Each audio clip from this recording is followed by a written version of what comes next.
അഊദു ബില്ലാഹി മിനശ് ശൈത്വാനിർ റജീം ബിസ്മില്ലാഹിർ റഹ്മാനിർ റഹീം ഖുൽ അഊദു ബിറബ്ബിൽ ഫലഖ്.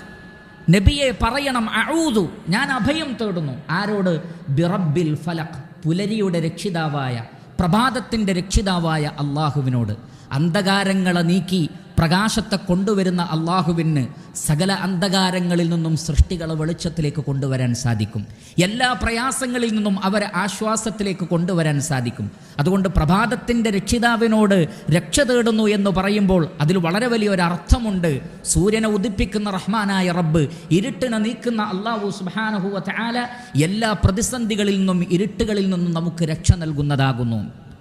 മിൻ ശർരി മാ ഖലഖ്, അവൻ സൃഷ്ടിച്ചവയുടെ കെടുതിയിൽ നിന്നും.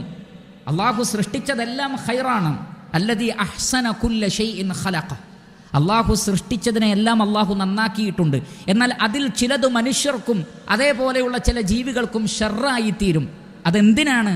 അത്തരം ഷർറുകളുടെ അവസ്ഥയിൽ അള്ളാഹുവിനോട് അഭയം തേടുന്നതാര് എന്ന് പരീക്ഷിക്കാനാണ്. അതൊരു പരീക്ഷണാർത്ഥമാണ്. എന്തെല്ലാം പ്രയാസങ്ങൾ നമുക്കുണ്ടോ അതെന്തിനാണ്? നമ്മൾ അള്ളാഹുവിനോട് രക്ഷ തേടുന്നുണ്ടോ എന്ന് പരിശോധിക്കാനാണ്. അതുകൊണ്ട് തന്നെ ജിന്നുകളിൽ നിന്ന്, മനുഷ്യരിലും ജിന്നുകളിലും പെട്ട ശൈത്താനുകളിൽ നിന്ന്, മറ്റു ജീവജാലങ്ങളുടെ ഉപദ്രവങ്ങളിൽ നിന്ന്, നരകത്തിൻ്റെ ഷെറിൽ നിന്ന്, ഖബർ ശിക്ഷയുടെ ഷെറിൽ നിന്ന്, അങ്ങനെ എന്തെല്ലാം ഷെറുകളുണ്ടോ അതിൽ നിന്നൊക്കെ നമുക്ക് അഭയം തേടാൻ, ശത്രുക്കളിൽ നിന്നെല്ലാം അഭയം തേടാൻ നമുക്കാര് മാത്രമേ ഉള്ളൂ? അല്ലാഹു സുബ്ഹാനഹു വ തആല മാത്രമേ ഉള്ളൂ. മിൻ ശർരി മാ ഖലഖ് വമിൻ ശർരി ഗാസിഖിൻ ഇദാ വഖബ്. അതേപോലെ തന്നെ രാത്രി ഇരുട്ടി വരുമ്പോൾ അതിൻ്റെ ഷർറിൽ നിന്നും. രാത്രി എന്നത് മനുഷ്യരിലും ജിന്നുകളിലും പെട്ട പിശാചുക്കളുടെയും മറ്റു പല ദുഷ്ടജീവികളുടെയും അവർ വ്യഹരിക്കുന്ന ഒരു സമയമാണ്. അതിൽ ധാരാളം ഷർറുകളുണ്ടെന്ന് അല്ലാഹു സുബ്ഹാനഹു വ തആല പഠിപ്പിക്കുന്നു. അതിൻ്റെ ഷർറിൽ നിന്ന്, അത് രാത്രിയുടെ തുടക്കമാകട്ടെ, ഒടുക്കമാകട്ടെ, രാത്രിയുടെ മധ്യസമയത്താകട്ടെ, അതിൻ്റെ എന്തെല്ലാം ഷർറുകളുണ്ടോ അതിൽ നിന്ന് രക്ഷ തേടേണ്ടത് റഹ്മാനായ റബ്ബിനോടാണ്. വമിൻ ശർരി നഫ്ഫാസാതി ഫിൽ ഉഖദ്, കെട്ടുകളിൽ ഊതുന്ന ആളുകളുടെ ഷർറിൽ നിന്നും, അഥവാ മാരണക്കാരായ സിഹ്ർ ചെയ്യുന്ന ആളുകളുടെ ഷർറ്. അതേപോലെ തന്നെ ജനങ്ങൾക്കിടയിലും ഭാര്യാഭർത്താക്കന്മാർക്കിടയിലും ഭിന്നതയുണ്ടാക്കുവാൻ വേണ്ടി ഏഷണിയും പരദൂഷണവുമായി നടക്കുന്ന ആളുകളുടെ ഷർറ്. അങ്ങനെ സിഹ്റിൻ്റെയും ഷിർക്കിൻ്റെയും ഷർറുകളിൽ നിന്നും മറ്റു ജനങ്ങൾക്കിടയിൽ ഭിന്നതയുണ്ടാക്കുന്ന ആളുകളുടെ കുതന്ത്രങ്ങളിൽ നിന്നും റഹ്മാനായ റബ്ബിനോട് രക്ഷ തേടണം. വമിൻ ശർരി ഹാസിദിൻ ഇദാ ഹസദ്, അസൂയാലുക്കൾ അസൂയപ്പെടുമ്പോൾ അതിൻ്റെ ഷെറിൽ നിന്നും. എല്ലാ കണ്ണേറുകളും മറ്റു ഉപദ്രവങ്ങളും ഉണ്ടാകുന്ന പ്രധാനപ്പെട്ട കാരണങ്ങളിലൊന്ന് അസൂയയാണ്. അസൂയ എന്ന് പറഞ്ഞാൽ അള്ളാഹു ഒരാൾക്ക് നൽകിയ നിഅമത്ത് നീങ്ങിപ്പോവാൻ ആഗ്രഹിക്കുകയും അതിനുവേണ്ടി പ്രവർത്തിക്കലുമാകുന്നു. അങ്ങനെയുള്ള ആളുകൾ ഉണ്ടാകുമ്പോൾ അവരെ കൊണ്ട് സമൂഹത്തിൽ വളരെ വലിയ ഷെറുണ്ട്.